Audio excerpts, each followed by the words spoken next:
Sorry அத்தை, இன்னைக்கு ஒரு ஃபங்க்ஷன் இருக்கு. நைட் 10:30 மணிக்கு முடிஞ்சிரும். என்னை வந்து கூட்டிட்டு போங்கன்னு அருண் கிட்ட சொல்லியிருந்தேன் அத்தை. அவரும் சரின்னு சொன்னாரு. ஆனா ரொம்ப நேரம் ஆகியும் அருண் வரவே இல்லை. நான் தனியா தான் வெயிட் பண்ணிட்டு இருந்தேன்.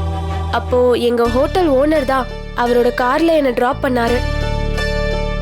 வீட்ல தானே இருக்கீங்க, என்னை வந்து பிக்கப் பண்ணலாமேன்னு கேட்டேன். ஆனா அவர் வேற ஏதோ டென்ஷன்ல இருந்தாரு போல. அதை என்கிட்டயே காட்டுறாரு அத்தை. நீங்களே என்னன்னு கேளுங்க. ஐயோ சாரி அத்தை, உங்களோட நிலைமைய புரிஞ்சுக்காம நான் ஏதோ பழைய ஞாபகத்துல பேசிட்டேன். நீங்க சாப்பிட்டீங்களான்னு கூட கேட்காம அதை விட்டுட்டு என்னென்னமோ பேசிட்டு இருக்கேன். அத்தை, நீங்க முதல்ல சாப்பிட்டீங்களா? நான் உங்களுக்கு டிஃபன் வச்சு எடுத்துட்டு வரவா? ம்.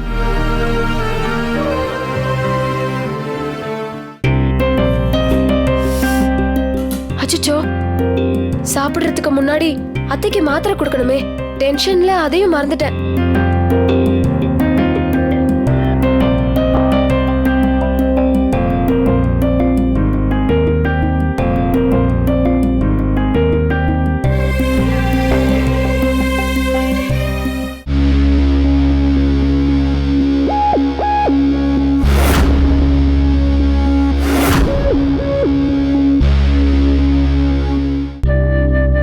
என்னம்மா, அத்தைக்கு மாத்திரை கொடுக்குறியா?